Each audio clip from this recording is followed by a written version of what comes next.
காலை நேர சிந்தனை. வால் இல்லாத நரி. நீதி கதை. காட்டில் உணவு தேடிக் கொண்டிருந்தது நரி.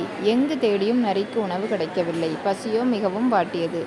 இந்த வேளை உணவு கிடைக்கவில்லை என்றால் மயக்கம் வந்துவிடும் போல் இருந்தது நரிக்கு. அலைந்து திரிந்து ஓரிடம் வந்து சேர்ந்தது. வேடன் ஒருவன் காட்டு மிருகத்தை பிடிப்பதற்காக பொறி வைத்து இருந்தான். பொறியில் இறைச்சியும் வைத்திருந்தான். பொறியில் இருந்த இறைச்சியை பார்த்ததும் நரி வாயில் நீர் ஊறியது. எப்படியும் இறைச்சியை சாப்பிட்டாக வேண்டுமென்று முடிவு செய்தது. அதே சமயம் பொறியில் தானும் சிக்கிக் கொள்ளக்கூடாது எனவும் நினைத்தது. பசி மயக்கம் தீர முதலில் இறைச்சியை சாப்பிட்டது. வாலை காப்பாற்ற பல வகையிலும் முயற்சி செய்தது. அதனால் பலன் ஒன்றும் இல்லை. அதனால் வாலை கழட்ட முடியவில்லை. என்ன ஆனாலும் சரி, இப்படியே நின்று கொண்டிருந்தால் வேடன் வந்து நம்மை பிடித்து கொண்டு சென்று விடுவான். எப்படியும் நம் உயிரை காப்பாற்றிக் கொள்ள வேண்டும் என முடிவு செய்தது.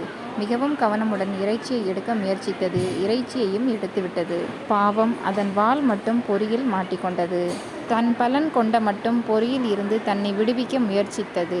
முடிவில் வால் அறுந்து போனது. வால் மட்டும் பொறியில் சிக்கிக் கொண்டது. உயிர் பிழைத்தால் போதும் என நினைத்து நரி காட்டுக்குள் ஓடியது. அப்படி ஓடும் பொழுது வலி தாங்க முடியாமல் ஓலையிட்டவாறே ஓடியது. அதன் சத்தத்தை கேட்டு மற்ற நரிகளும் கூடிவிட்டன. வாலில்லா நரியை பார்த்து மற்ற நரிகள் யாவும் கேலி செய்து சிரித்தன.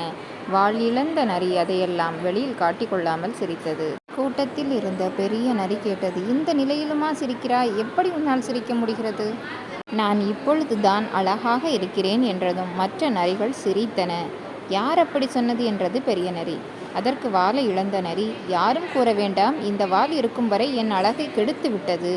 இப்பொழுதுதான் என் அழகை நான் உணர்கிறேன் என்றவாறு கூறியது. பெரிய நரி, முட்டாள் நரியே, எப்படியோ உன் வாலை இழந்து விட்டாய். அதனால் சமாளித்தபடியே இப்படி கூறுகிறாய். வாலில்லா முட்டை நரி, எப்படி இருப்பாய் என்று எங்களுக்கு தானே தெரியும் என்றதும் அனைத்தும் கேலியாக சிரித்தன. நீயும் அங்கு நின்று அவமானப்பட விரும்பாமல் நரி காட்டினுள் ஓடிவிட்டது. நீதி. தனக்கு ஏற்பட்ட குறை பிறருக்கும் ஏற்பட வேண்டுமென நினைப்பவன் முட்டாள், பைத்தியக்காரன். முகமலர்ச்சியோடும் நம்பிக்கையுடனும் எழுந்து புதிய நாளை துவங்க இறைவன் அருள் புரியட்டும். நல்லதே நினைப்போம், நல்லதே நடக்கும். நல்ல எண்ணங்களுடன் இன்றைய நாளை தொடங்குவோம். இந்த நாள் இனிய நாளாகட்டும். வாழ்க வளமுடன். நன்றி.